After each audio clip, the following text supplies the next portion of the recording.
രാമകഥാ രസവാഹിനി തുടരുന്നു. അധ്യായം 26. അയോധ്യവാസികൾ ഗാഠനിദ്രയിലായ തക്കത്തിൽ ശ്രീരാമാദികളുടെ രഥം വനത്തിലേക്ക് ഓടിച്ചുപോയി.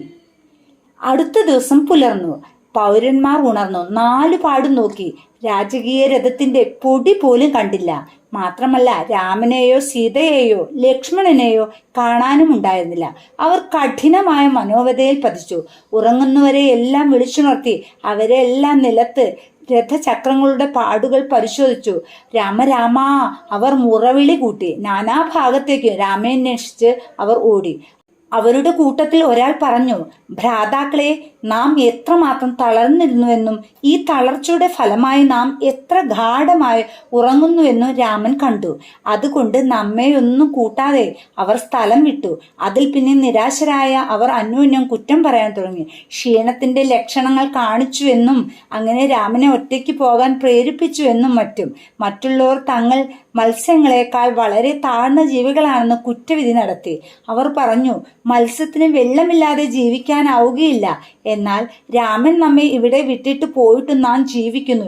കഷ്ടം, നമ്മുടെ ജീവിതം ലജ്ജാവഹം തന്നെ. അവർ ശപിച്ചു. നമ്മുടെ ഏറ്റവും പ്രിയങ്കരനായ ആളിൽ നിന്ന് നാം തന്നെയാണ് ഈ വിരഹം വരുത്തി വെച്ചത്. നമ്മൾ എന്തുകൊണ്ടാണ് മരണത്തെ സ്വീകരിക്കാത്തത്? അത് എല്ലാ ദുഃഖങ്ങളെയും അവസാനിപ്പിക്കുമല്ലോ.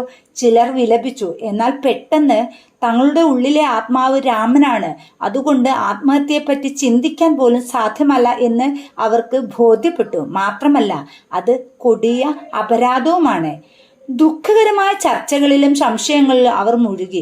ഇനി എന്തു ചെയ്യണമെന്ന് ഉടൻ തീരുമാനിക്കാനായി അവർക്ക് ഉത്കണ്ഠയായി. അധികം കഴിയുന്ന മുമ്പ് ഒരാൾ അറിയിച്ചു, രാമരഥം നീങ്ങിയ പാതകളും ചക്രങ്ങളുടെ പാടുകളും പരിശോധിച്ചു കഴിഞ്ഞു. അത് ഏതായാലും നല്ല വാർത്തയായിരുന്നു. ആ പാടുകൾ തോന്നിച്ചത് രഥം അയോധ്യയ്ക്ക് അഭിമുഖം പോയി എന്നാണ്. അവർ ആ പാതകളിൽ കൂടെ കുറേ ദൂരം പോയി. പിന്നെ ആ പാടുകൾ അവിടെ എങ്ങും കണ്ടില്ല. അവർ മടങ്ങിപ്പോയിരുന്നു. എന്താണ് സംഭവിച്ചെന്ന് ഊഹിക്കാനും അസാധ്യമായിരുന്നു. അതുകൊണ്ട് അവർ നഗരത്തിലേക്ക് മടങ്ങി. അവരുടെ ചിന്തകളെല്ലാം കുഴഞ്ഞു മറിഞ്ഞിരുന്നു. രാമൻ തീർച്ചയായും രാജധാനിയിലേക്ക് മടങ്ങുമെന്ന് അധികം ആളുകളും സ്വയം സമാശ്വസിച്ചു. കാരണം ജനങ്ങളുടെ സ്ഥിതി അവിടുന്ന് കണ്ടിരുന്നു. ഹൃദയം പൊട്ടിത്തകർന്നവരുടെ നേരെ അവിടുത്തേക്ക് ഹൃദയം നിറയെ കരുണയുണ്ടായിരുന്നു. 2-3 ദിവസം കഴിയുന്നതിനു മുമ്പ് രാമൻ മടങ്ങി വരുമെന്ന് അവർ കരുതി. രാമനെ പ്രജകളുടെ അടുത്തേക്ക് മടങ്ങി വരുന്നതിന് പ്രേരിപ്പിക്കുവാനായി ദേവതകളെ പ്രസാദിപ്പിക്കുന്നതിന് സ്ത്രീകൾ പലതരം വ്രതങ്ങൾ ആചരിക്കുകയും പല വിധത്തിലുള്ള ആരാധനകൾ നടത്തുകയും ചെയ്തു. അതിനുശേഷം ജനങ്ങൾ ജീവിച്ചത് ചക്രവാക പക്ഷികളെ പോലെയാണ്. ഈ ചക്രവാക പക്ഷികൾക്ക് ജീവിക്കാനായി ആശ്രയിക്കാൻ താമരകളില്ല. കാരണം സൂര്യന്റെ സാന്നിധ്യമില്ലല്ലോ. സൂര്യന്റെ സാന്നിധ്യമില്ലാതെ താമരകൾ വിടരുകയുമില്ല. ജനങ്ങൾ ഇങ്ങനെ ദുഃഖിച്ചു കൊണ്ടിരുന്നപ്പോൾ സീതയും രാമനും ലക്ഷ്മണനും സുമന്ത്രരോടുകൂടി ശൃംഗിവേരം പട്ടണത്തിന്റെ പരിസരത്ത് എത്തിച്ചേർന്നു. രാമൻ ഗംഗാനദി കണ്ടു. ഉടൻ തന്നെ രഥം നിർത്താൻ സുമന്ത്രർക്ക് നിർദ്ദേശം കൊടുത്തു. അവിടുന്ന് രഥത്തിൽ നിന്ന് ഇറങ്ങി ആ പുണ്യനദിയുടെ മുമ്പിൽ വെറും നിലത്ത് ദണ്ഡ നമസ്കാരം ചെയ്തു. സീതയും ലക്ഷ്മണനും സുമന്ത്രരും ഗംഗയെ നമസ്കരിച്ചു. ചുറ്റിനും കണ്ട സമസ്ത ധനത്തിന്റെയും ക്ഷേമത്തിന്റെയും സമാധാനത്തിന്റെയും സമൃദ്ധിയുടെയും ഉറവിടം ഗംഗയാണെന്ന് അവിടുന്ന് മറ്റുള്ളവരോട് പറഞ്ഞു. ഗംഗ എല്ലാ ജീവജാലങ്ങൾക്കും പരമാനന്ദവും ഉന്നതമായ ആധ്യാത്മിക വരങ്ങളും കൊടുക്കുന്നു. അനന്തരം ആ പുണ്യജലത്തിൽ സ്നാനത്തിനായി ഒരുങ്ങി. സീതയ്ക്ക് നദിയിലിറങ്ങി സൗകര്യമായി കുളിക്കാൻ പറ്റിയ ഒരു സ്ഥലം കണ്ടുപിടിക്കാൻ രാമൻ ലക്ഷ്മണനോട് നിർദ്ദേശിച്ചു. കാട്ടുപ്രദേശത്തെ നദീതടങ്ങൾ മൃദുവും ചെളി നിറഞ്ഞതുമായിരുന്നു. സൗകര്യമുള്ള ഒരു സ്ഥലം ലക്ഷ്മണൻ കണ്ടുപിടിച്ചു. കല്ലും പാറക്കഷണവും കൊണ്ട് പടവുകൾ പോലെ കെട്ടി സീതയ്ക്ക് കുളിക്കാനിറങ്ങാൻ ശരിപ്പെടുത്തി. ആ താൽക്കാലികമായ സ്നാനഘട്ടത്തിൽ കുളിക്കാനായി ലക്ഷ്മണൻ സീതാമാതാവിനോട് അപേക്ഷിച്ചു. നദിയിൽ ഇറങ്ങുമ്പോൾ ദേവി വളരെ സൂക്ഷ്മത കാണിച്ചു. നദിയിൽ ഇറങ്ങുന്നതിനു മുമ്പായി സീത ഗംഗാദേവിയെ സ്മരിച്ചു. സ്നാനാനന്തരം സീതയ്ക്കും രാമനും കഴിക്കാനായി ഭക്ഷണയോഗ്യമായ ഫലമൂലങ്ങൾ തേടി ലക്ഷ്മണൻ കാട്ടിനുള്ളിലേക്ക് പോയി. പിന്നീട് ശേഖരിച്ചു കൊണ്ടുവന്നത് അവർക്ക് നൽകി. അവർ ആവശ്യമുള്ളത് കഴിക്കുകയും ചെയ്തു. അപ്പോൾ ചില തോണിക്കാർ അവിടെ എത്തി. രാജകീയ രഥത്തിലും സീത, ലക്ഷ്മണൻ, രാമൻ എന്നിവരുടെ രാജകീയമായ ആകാരങ്ങളിലും അവരുടെ ദൃഷ്ടി പതിച്ചു. അവർ വിനോദയാത്രയ്ക്കായി അവിടെ എത്തിയതായിരിക്കുമെന്ന് തോണിക്കാർ ഊഹിച്ചു. അവർ ഉടൻ തന്നെ ഈ വിവരം തങ്ങളുടെ അധിപനായ ഗുഹനെ അറിയിച്ചു. ഗുഹൻ അവർ ആരാണെന്നും ഗംഗാതീരത്തുള്ള ഈ വനത്തിൽ വരാനുള്ള കാരണവും അന്വേഷിച്ചു വരാനായി ഒരു ദൂതനെ അയച്ചു. അവർ ദശരഥ ചക്രവർത്തിയുടെ പുത്രന്മാരാണ്. രാജകുമാരി സീതയാണ്. ചക്രവർത്തിയുടെ മന്ത്രിയായ സുമന്ത്രർ അവരോടൊന്നിച്ചുണ്ട്. ഈ വിവരങ്ങൾ ദൂതൻ ഗുഹനെ അറിയിച്ചു. പരമാനന്ദപ്രദമായ ഈ അവസരം ഏകനായി ആസ്വദിക്കരുതെന്ന് ഗുഹന് തോന്നി. മഹാനായ രാജകുമാരൻ സഹോദരനോടും സഹധർമ്മിണിയോടും കൂടി ഗംഗാതീരത്തേക്ക് എഴുന്നള്ളിയിട്ടുണ്ടെന്ന് തൻ്റെ ബന്ധുക്കളെയും സുഹൃത്തുക്കളെയും സഖാക്കളെയുമെല്ലാം അദ്ദേഹം അറിയിച്ചു. ഗുഹൻ ധാരാളം ഫലങ്ങളും പുഷ്പങ്ങളും ശേഖരിച്ചു. അവരെല്ലാം വിനയാദരങ്ങളോടുകൂടി ഗംഗാതീരത്തേക്ക് പുറപ്പെട്ടു. ഗുഹൻ ഫലങ്ങളും പുഷ്പങ്ങളും ഉപകാരമായി രാജകീയ അതിഥികളുടെ സന്നിധിയിൽ സമർപ്പിച്ചു. രാമപാദങ്ങളിൽ നമസ്കരിച്ചു. അദ്ദേഹത്തിന്റെ ബന്ധുക്കളും സുഹൃത്തുക്കളും എല്ലാം രാമനെ നമസ്കരിച്ചു. അവർ ആനന്ദത്താൽ രോമാഞ്ചം കൊണ്ടു. അത് ശ്രദ്ധിച്ച് രാമൻ ഗുഹനെ അടുത്ത് വിളിച്ചു. അവർ എങ്ങനെ കഴിയുന്നുവെന്നും അവർക്കെല്ലാം സുഖവും സമാധാനവും ഉണ്ടോ എന്നുമെല്ലാം അന്വേഷിച്ചു. ഭരണം സമുദായത്തിന്റെ ക്ഷേമാഭിവൃദ്ധിക്ക് എത്രത്തോളം സഹായകമാണെന്ന് രാമൻ ആ വർഗപ്രമാണിയോട് ചോദിച്ചു. ഗുഹൻ മറുപടി പറഞ്ഞു, സ്വാമി രാമചന്ദ്ര, അവിടുത്തെ പാതാരവിന്ദങ്ങൾ കണ്ട് ഞങ്ങളെല്ലാം അതിരറ്റ ആനന്ദം അനുഭവിക്കുന്നു. കഴിഞ്ഞ ജന്മങ്ങളിലെ സൽകർമ്മങ്ങളുടെ ഫലമായി ഞങ്ങൾ നേടിയ സുഹൃതമാണ് ഞങ്ങൾക്ക് ഈ മഹാഭാഗ്യം തന്നത്. അല്ലെങ്കിൽ അതിഗഹനമായ ഈ വനത്തിൽ ജീവിക്കുന്ന ഞങ്ങൾക്ക് അവിടുത്തെ സന്ദർശനം കൊണ്ടും ആ പാതാരവിന്ദങ്ങളുടെ ദർശനം കൊണ്ടും അനുഗ്രഹീതരാവാൻ കഴിയുമെന്ന് എങ്ങനെ പ്രതീക്ഷിക്കാം? ഇപ്പോൾ മുതൽ ഈ പ്രദേശം സമൃദ്ധിയും സമാധാനവും അനുഭവിച്ചു തുടങ്ങുമെന്ന് തീർച്ചയാണ്. കാരണം അവിടുത്തെ പാദസ്പർശനം ഇവിടെ ഉണ്ടായത് തന്നെ. ഇതിൽ ഒരു സംശയമില്ല. ഇവിടെ സമൃദ്ധമാവും തീർച്ച. ലക്ഷ്മണനും സീതയും സുമന്ത്രനും ഗുഹന്റെ ആനന്ദവും ആത്മാർത്ഥമായ വാക്കുകളും ശ്രദ്ധിച്ചു. ഈ ഭക്തിയും വിനയവും വിജ്ഞാനവും കണ്ട് അവർ ആശ്ചര്യപ്പെട്ടു. ഇതിനിടയിൽ ഗുഹൻ രാമന്റെ പാദങ്ങൾ മുറുകെ പിടിച്ചുകൊണ്ട് പറഞ്ഞു, പ്രഭു, ഇതെല്ലാം അവിടുത്തേതാണ്. ഈ വർഗത്തിന്റെ നായകൻ എന്ന നിലയിൽ എനിക്കുള്ള സമ്പത്തുകളും നാടും അധികാരവും അതുപോലെ എൻ്റെ പ്രജകളും അവിടുത്തേതാണ്. അവർ അങ്ങയുടെ കൽപ്പനകൾ കാത്തിരിക്കുന്നു. അവരെല്ലാം അങ്ങയുടെ ഹിതത്തിനനുസരിച്ച് ഏതിനും പ്രയോജനപ്പെടുത്താം. അവിടുത്തെ ആവശ്യത്തിനും സേവനത്തിനും എല്ലാം ഞാൻ അവിടുത്തെ ദാസനാണ്. ആ നിലയ്ക്ക് എന്നെയും സ്വീകരിക്കണേ. ഞാൻ സമർപ്പിക്കുന്ന ഇതെല്ലാം സ്വീകരിക്കണേ. ഞങ്ങൾ നിവസിക്കുന്ന നഗരത്തിലേക്ക് എഴുന്നള്ളണേ. ഈ പ്രാർത്ഥന കേട്ട് രാമൻ മന്ദഹസിച്ചുകൊണ്ട് പറഞ്ഞു, ഗുഹ, നീ ഉറച്ച ഭക്തനാണ്. നീ വലിയ ഗുണശീലനാണ്. വളരെ പരിശുദ്ധമാണ് നിന്റെ ഹൃദയം. പക്ഷെ ശ്രദ്ധിക്കൂ, എനിക്ക് പിതൃകൽപ്പന അനുസരിച്ച് താപസ വേഷത്തിൽ രാജഭൃഷ്ടൻ എന്ന നിലയിൽ ഈ കാട്ടിലൊക്കെ സഞ്ചരിക്കേണ്ടതുണ്ട്. ഞാൻ ഒരു പട്ടണത്തിലോ നഗരത്തിലോ കാലെടുത്ത് കുത്തുവാൻ പാടില്ല. തപശ്ചര്യയിൽപ്പെട്ട സന്യാസിമാർക്ക് നിർദ്ദേശിക്കപ്പെട്ട ഭക്ഷണമേ എനിക്ക് കഴിക്കാൻ പാടുള്ളൂ. തപസ് അനുഷ്ഠിക്കുന്നവർക്കുള്ള നിയമങ്ങൾക്കനുസരിച്ച് എനിക്ക് ജീവിക്കേണ്ടതുണ്ട്. ഈ കാരണങ്ങൾ കൊണ്ട് നീ ഇപ്പോൾ പ്രകടിപ്പിച്ച ആഗ്രഹം പൂർത്തീകരിക്കാൻ എനിക്ക് കഴിയില്ല. ഈ വാക്കുകൾ കേട്ട് ഗുഹന് വല്ലാത്ത വ്യസനമുണ്ടായി. ശൃംഗിവേര നഗരത്തിൽ നിന്ന് അവിടെ വന്നുകൂടിയ ജനങ്ങൾ രാമന്റെയും സീതയുടെയും ലക്ഷ്മണന്റെയും ദിവ്യമായ ആകർഷത്വത്തെപ്പറ്റി തമ്മിൽ മന്ത്രിച്ചു. ആ കോമളന്മാരായ സഹോദരന്മാരുടെയും ദേവാംഗന പോലുള്ള മഹതിയുടെയും മാതാപിതാക്കന്മാർക്ക് എങ്ങനെ അവരെ കാട്ടിലേക്ക് നാടുകടത്താൻ കഴിഞ്ഞു എന്ന് ആ കൂട്ടത്തിൽ ഒരാൾ തിരക്കുകയുണ്ടായി. അവരുടെ നാവുകൾക്ക് എങ്ങനെ ഈ തരത്തിൽ ഒരു വിധി പുറപ്പെടുവിക്കാൻ കഴിഞ്ഞു? മിണ്ടാതിരിവിഡ്ഢി! ആ മാതാപിതാക്കൾ യഥാർത്ഥത്തിൽ നന്മയാണ് ചെയ്തത്. ആ വിധി അവർ പുറപ്പെടുവിച്ചില്ലായിരുന്നെങ്കിൽ ഈ ദിവ്യരൂപങ്ങൾ കണ്ട് നമുക്ക് ആനന്ദിക്കാൻ കഴിയുമായിരുന്നില്ല. ഇന്ന് നമ്മുടെ മിഴികൾ സുദുർലഭമായൊരു ഉത്സവമാണ് ആസ്വദിക്കുന്നത്. ഇത് പലരെയും സംതൃപ്തരാക്കുകയും സന്തോഷിപ്പിക്കുകയും ചെയ്തു. അവിടെ കൂടിയിരുന്ന നിഷാദവർഗക്കാർ അങ്ങനെ ആ രാജകീയ അതികളെപ്പറ്റി ആരാധനാരൂപത്തിൽ അഭിനന്ദിച്ചു കൊണ്ടിരുന്നു.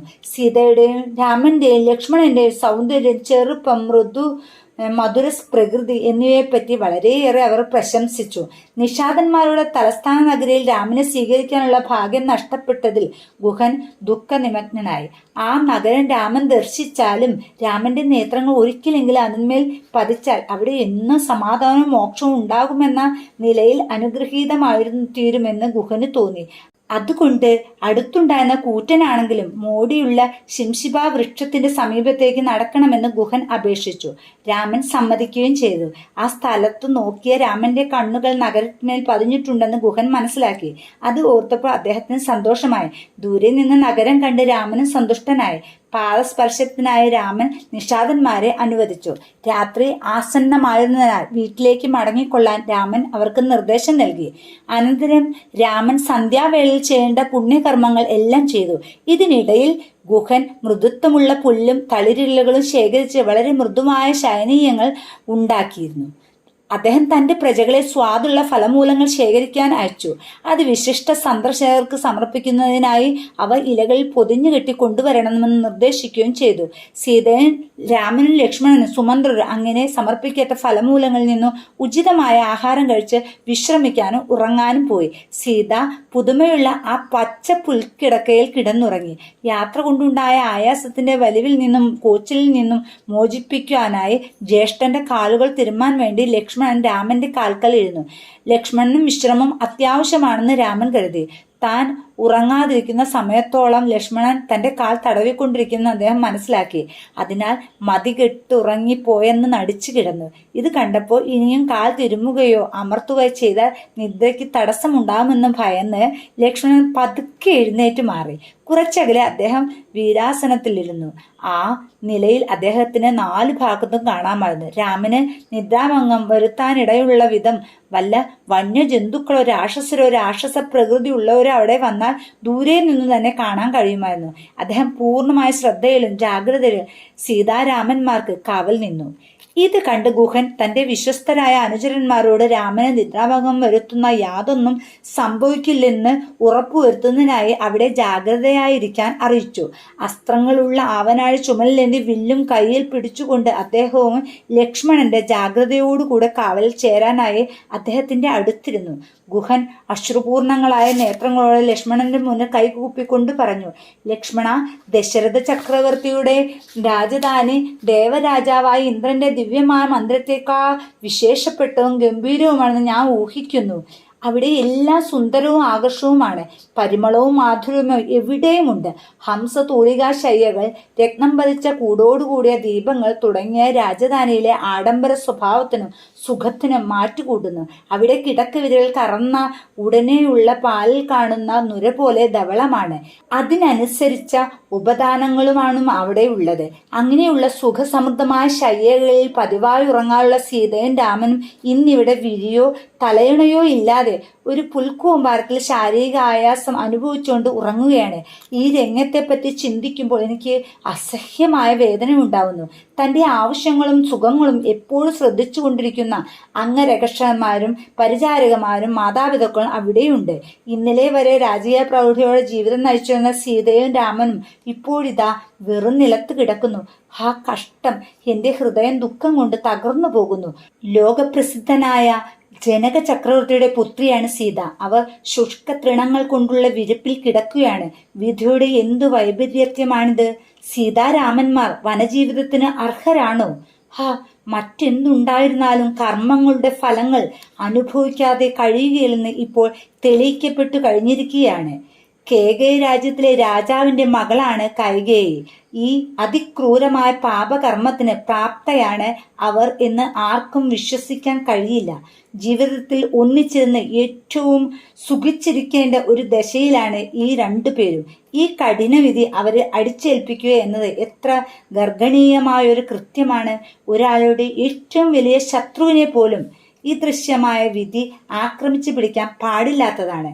കേകയ രാജകുമാരി സൂര്യവംശ വൃക്ഷത്തിന്റെ വേരുകൾ തന്നെ ഖണ്ഡിച്ചകറ്റാനുള്ള ഒരു കോടാലി ആയിരിക്കുന്നുവെന്ന് സ്വയം തെളിയിക്കപ്പെട്ടിരിക്കുന്നു. അവരുടെ സ്വാർത്ഥമായ സത്യാഗ്രഹം ലോകത്തെ മുഴുവൻ ദുഃഖത്തിൽ ആഴ്ത്തിയിരിക്കുകയാണ്. ഈ ദയനീയമായ കാഴ്ച കാണാൻ എൻ്റെ നിന്ദ്യമായ നയനങ്ങൾ വിധിക്കപ്പെട്ടിരിക്കുന്നു. ഈ ശിക്ഷ അർഹിക്കുന്നതിന് ഞാൻ എന്ത് പാപകർമ്മത്തിലാണ് ആസക്തനായിരിക്കുന്നതാവോ?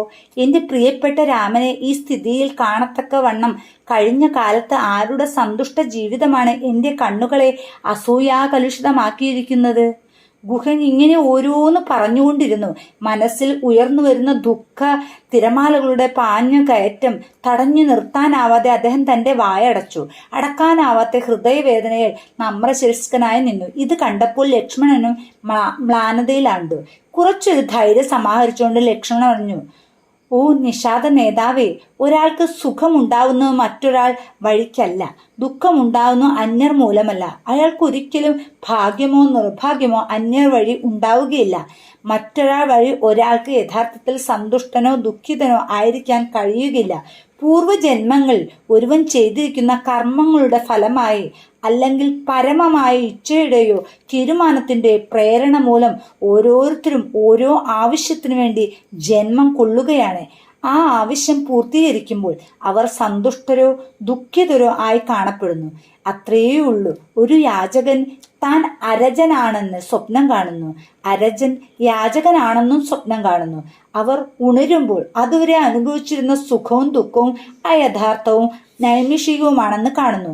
അതുപോലെ അയഥാർത്ഥവും സ്വപ്നവുമാണ് ഈ ലോകം. ഇത് മിഥ്യയാണ്. രാമനെ ഈ സ്ഥിതിയിൽ കണ്ടതുകൊണ്ട് നിങ്ങൾ ദുഃഖിക്കുന്നു. എന്നാൽ രാമൻ ദുഃഖത്തിനും സുഖത്തിനും അതീതനാണ്, ദ്വന്ദ്ങ്ങൾക്ക് അപ്രാപ്യമാണ്. കഴിഞ്ഞ ജന്മങ്ങളിലെ കർമ്മങ്ങളുടെ ഫലമായി സമാർജിച്ച നന്മയോ ദൗർഭാഗ്യമോ ഉള്ളവർ രാമനെ നോക്കുമ്പോൾ രാമൻ സന്തുഷ്ടനോ ദുഃഖിതനോ ആയി കാണപ്പെടും. നിങ്ങൾ പറയുന്ന രാമനിലെ സുഖവും ദുഃഖവും എല്ലാം നിങ്ങളുടെ മാനസികാവസ്ഥയുടെ പ്രതിഫലനം മാത്രമാകുന്നു. ഇത് കേട്ടപ്പോൾ ഗുഹൻ സ്വല്പം ശാന്തനായി. അല്പം മുമ്പ് കൈകേയിയുടെ നേരെ ഉണ്ടായിരുന്ന അമർഷം അദ്ദേഹം ഉപേക്ഷിച്ചു. അന്യന്മാരിൽ കുറ്റം കണ്ടുപിടിച്ച് അവരിൽ കുറ്റാരോപണം ചെയ്യുന്നത് ശരിയല്ലെന്നും അദ്ദേഹം മനസ്സിലാക്കി. ജനങ്ങളെല്ലാം വ്യാമോഹ നിദ്രയിൽ കിടക്കുകയാണ്. അവർ പലതരം സ്വപ്നങ്ങൾ കാണുന്നവരിൽ വ്യാപൃതരായിരിക്കുന്നു. ആത്മനിയന്ത്രണം നേടിയിട്ടുള്ള യോഗികൾ അവർ മാത്രമാണ് രാത്രി സ്വപ്നങ്ങൾ പെടുകയോ സ്വപ്നങ്ങളിൽ ആകൃഷ്ടരാവുകയോ ചെയ്യാതെ ഉറങ്ങാതിരിക്കുന്നത്. അവർക്ക് ലോകം കൊണ്ടോ അതിലെ വസ്തുക്കളെ കൊണ്ടോ യാതൊരു ആവശ്യവുമില്ല. അവർ എല്ലാ ഐന്ദ്രിയ സുഖങ്ങളിൽ നിന്നും കുഴപ്പങ്ങളിൽ നിന്നും വിമുക്തരാകുന്നു. ഈ സ്ഥിതിയിൽ എത്തുന്നവരെ യാതൊരാൾക്കും താൻ ഉണർന്നിരിക്കുകയാണെന്ന് പറയാൻ സാധ്യമല്ല. ജ്ഞാനം ലഭിച്ച, സത്യം സാക്ഷാത്കരിച്ച പിന്നെ വ്യാമോഹങ്ങളെല്ലാം അവസാനിക്കും. രാമന്റെ പാതാരവിന്ദങ്ങളിൽ പ്രേമം സ്ഥിരപ്രതിഷ്ഠ നേടുകയും ചെയ്യും. ഈ രീതിയിൽ പോയി ഗുഹന്റെ ചിന്തകൾ. ഇവ കൊണ്ട് അദ്ദേഹം ആശ്വസിച്ച് ആത്മവീര്യമുള്ളവനായി തീർന്നു. ഗുഹനും ലക്ഷ്മണനും അന്യോന്യം രാമന്റെ അമാനുഷിക ഭാവങ്ങളും അദ്ദേഹത്തെ അന്തർലീനമായിരിക്കുന്ന പ്രഭാപൂർണതയെ സംബന്ധിച്ച കാര്യങ്ങൾ സംസാരിച്ചുകൊണ്ട് രാത്രിയുടെ ശിഷ്ടഭാഗം ചിലവഴിച്ചു. ഇതിനിടയിൽ നേരം പുലർന്ന് രാമൻ ഉറങ്ങിക്കിടങ്ങുന്ന സ്ഥലത്ത് ഒരാൾ കാവൽ നിൽക്കുമ്പോൾ മറ്റേ ആൾ പ്രഭാത സ്നാനമെല്ലാം കഴിഞ്ഞ് മടങ്ങി വന്നു. ഉടനെ രാമൻ അവയവങ്ങൾ ഇളക്കി കണ്ണുകൾ തുടച്ചു. എഴുന്നേറ്റിരുന്ന് 4 പാടും നോക്കി. അദ്ദേഹം സീതയെ ഉണർത്തി. ഇരുവരും ഗംഗാതീരത്തേക്ക് പോയി. സ്നാനവും പ്രഭാത കർമ്മങ്ങളും അനുഷ്ഠിച്ചതിൽ പിന്നെ അവർ ഗുഹനും ലക്ഷ്മണനും ഉള്ളിടത്തേക്ക് വന്നു. രാമൻ അത്തിവൃക്ഷത്തിന്റെ കുറെ പാൽ കൊണ്ടുവരാൻ ലക്ഷ്മണനോട് പറഞ്ഞു. ലക്ഷ്മണൻ മുറുമുറുപ്പൊന്നും ഇല്ലാതെ ക്ഷണം സ്ഥലം വിട്ടു. അടുത്ത കാട്ടിൽ കടന്ന് അധികം താമസിയാതെ ഒരു ഇലിക്കുമ്പിൽ നിറയെ ആ വൃക്ഷനീര് കൊണ്ടുവന്നു. രാമൻ ആ നീരെടുത്ത് മുടിയിൽ പുരട്ടി. അതിന്റെ ഫലമായി തപസ്വികൾക്ക് സാധാരണ കാണാറുള്ളതുപോലെ രാമന്റെ കേശം അന്യോന്യം പറ്റിച്ചേർന്ന് ജട പിടിച്ചു. ഈ പ്രവൃത്തി കണ്ട് സുമന്ത്രർക്ക് കരച്ചിലടക്കാൻ കഴിഞ്ഞില്ല. രത്നചികിതമായ കിരീടം ധരിക്കേണ്ട ആ ശിരസ് ജടാഭാരം വഹിക്കുന്നത് കണ്ടപ്പോൾ അദ്ദേഹത്തിന് വല്ലാത്ത മാനസികക്ഷോഭമുണ്ടായി. ഈ ദുഃഖകരമായ കാഴ്ച കാണാൻ തൻ്റെ നേത്രങ്ങൾ വിധിക്കപ്പെട്ടതോർത്തപ്പോൾ അദ്ദേഹം വിലപിച്ചു. കഠിന വേദനയിൽ അദ്ദേഹത്തിന്റെ ഹൃദയം വരണ്ടുപോയി. എനിക്ക് അങ്ങയുടെ ഒപ്പം കാട്ടിലിരിക്കാൻ ഇനി കഴിയുകയില്ല. അത് തീരെ അസാധ്യമായി തീർന്നിരിക്കുന്നു. ഞാൻ ചക്രവർത്തിയുടെ ആജ്ഞ അനുസരിച്ച് പ്രവർത്തിച്ചു കഴിഞ്ഞിരിക്കുന്നു. അങ്ങയുടെ സാന്നിധ്യത്തിലുള്ള എൻ്റെ ജീവിതം വിധി വെട്ടിച്ചുരുക്കിയിരിക്കുകയാണ്. ഏതെങ്കിലും പുണ്യനദിയുടെ തീരത്തോളം അങ്ങയെ തേരിൽ എത്തിച്ച് അവിടെ വിട്ട് തിരികെ ചെല്ലാനാണ് എന്നോട് കൽപ്പിച്ചിട്ടുള്ളത്. ഈ വസ്തുത അങ്ങയെ അറിയിക്കുക എൻ്റെ ധർമ്മമാണ്. ഇനി ഞാൻ എന്തു ചെയ്യണമെന്ന് അങ്ങാണ് കൽപ്പിക്കുന്നത്. സങ്കടം കൊണ്ട് അധോമുഖനായ കണ്ണുനീർ തുടച്ചുകൊണ്ട് സുമന്തർ രാമന്റെ മുമ്പിൽ നിന്ന് പറഞ്ഞു. ദുഃഖിക്കരുത്, രാമൻ പറഞ്ഞു. ചക്രവർത്തിയുടെ കൽപ്പന അനുഷ്ഠിക്കുകയാണ് നിങ്ങളുടെ ധർമ്മം. എന്റെയും. അദ്ദേഹം നൽകിയ കൽപ്പനകൾ നിങ്ങൾ നിറവേറ്റിയതിൽ വളരെ സന്തോഷിക്കുന്നു. ഇനി അദ്ദേഹം എനിക്ക് തന്ന കൽപ്പന നടപ്പിൽ വരുത്തുകയാണ് ഞാൻ. അദ്ദേഹം എനിക്ക് നൽകിയ നിർദ്ദേശങ്ങൾ പരമമായ ബഹുമാനത്തോടെ അങ്ങേയറ്റത്തെ നിഷ്കർഷയോടും കൂടി ഞാൻ അനുസരിക്കും. താമസിക്കേണ്ട, അയോധ്യയിലേക്ക് മടങ്ങിക്കൂടൂ. എൻ്റെ മാതാപിതാക്കന്മാർ നിസ്സീമമായ ഉത്കണ്ഠയോടുകൂടി നിങ്ങളുടെ പ്രത്യാഗമനം കാത്തിരിക്കുന്നുണ്ടാകും. നിങ്ങളുടെ ഇതുവരെയുള്ള യാത്രയെ സംബന്ധിച്ച വിവരണം നിങ്ങളിൽ നിന്നും കേൾക്കാൻ അവർ ആഗ്രഹിക്കുന്നുണ്ടാകും. അതുകൊണ്ട് രഥവും കൊണ്ട് ക്ഷണം തിരിച്ചു പോയിക്കൊള്ളൂ. താൻ മടങ്ങിപ്പോരേണ്ട സ്ഥലത്തെ സംബന്ധിച്ച ഒരു ചിത്രീകരണം സുമന്ത്ര സ്വയം നടത്തി. അദ്ദേഹം വിനയപൂർവ്വം അഭ്യർത്ഥിച്ചു, ഓ രാമചന്ദ്ര, അയോധ്യ അനാഥയായ ഒരു നഗരി ആവാതിരിക്കട്ടെ. അങ്ങയുടെ അസാന്നിധ്യത്തിൽ ചക്രവർത്തിക്ക് പ്രവർത്തനയ്ക്കും പ്രയാസമായിരിക്കും. ഭരതനാണെങ്കിൽ ഭരണം നടത്താൻ അസാധ്യവുമായിരിക്കും. ദുഃഖഭാരം താങ്ങാനാവാതെ സുമന്ത്ര രാമന്റെ കാൽക്കൽ വീണു. രാമൻ അദ്ദേഹത്തെ പിടിച്ചെഴുന്നേൽപ്പിച്ചു. ചുമലിൽ പിടിച്ചുകൊണ്ട് അദ്ദേഹത്തെ സമാശ്വസിപ്പിച്ചു. സുമന്ത്രരെ, സത്യത്തെക്കാൾ ഉയർന്ന ധർമ്മം വേറെയില്ല. വേദങ്ങൾ, പുരാണങ്ങൾ, ഇതിഹാസങ്ങൾ ഇവയെല്ലാം ഇത് സ്ഥാപിക്കുന്നു, ഇത് പ്രഖ്യാപിക്കുകയും ചെയ്യുന്നു. ഇതൊക്കെ നിങ്ങൾക്കറിയാം. ഇപ്പോൾ ഈ പരമതത്വമായ ധർമ്മത്തെ അനുസരിക്കുന്ന ജോലിയാണ് എനിക്ക് തന്നിട്ടുള്ളത്. ഇതെത്ര മഹത്തായ ഭാഗ്യമാണ്. ഈ അവസരം ഞാൻ ഉപേക്ഷിക്കുകയും അങ്ങനെ ആ ഭാഗ്യം നഷ്ടപ്പെടുത്തുകയും ചെയ്താൽ ഞാനും എൻ്റെ വംശവും 3 ലോകങ്ങളിലും വ്യാപിക്കുന്ന ദുഷ്കീർത്തി നേടും. ലക്ഷക്കണക്കിലുള്ള മരണങ്ങളെക്കാളും ദഹിപ്പിക്കലുകളെക്കാളും എത്രയോ അധികം ദുഷ്കീർത്തി ധർമ്മിഷ്ഠന്മാരെ മർമ്മഭേദകമായ നിലയിൽ ദഹിപ്പിച്ചു കൊല്ലും. എൻ്റെ പിതാവിൻ്റെ പാദങ്ങളിൽ വീണ് എൻ്റെ ഉറച്ച തീരുമാനത്തെയും ആനന്ദത്തെയും അറിയിക്കൂ. എന്നെയും സീതയെയും ലക്ഷ്മണനെയും കുറിച്ച് അച്ഛൻ അസ്വസ്ഥതപ്പെടാതിരിക്കാൻ താങ്കൾ ജാഗ്രതയോടെ പ്രവർത്തിക്കണം. ഇതിൻ്റെ തുടർച്ച 27-ാം അധ്യായത്തിൽ. ജയ് ശ്രീറാം.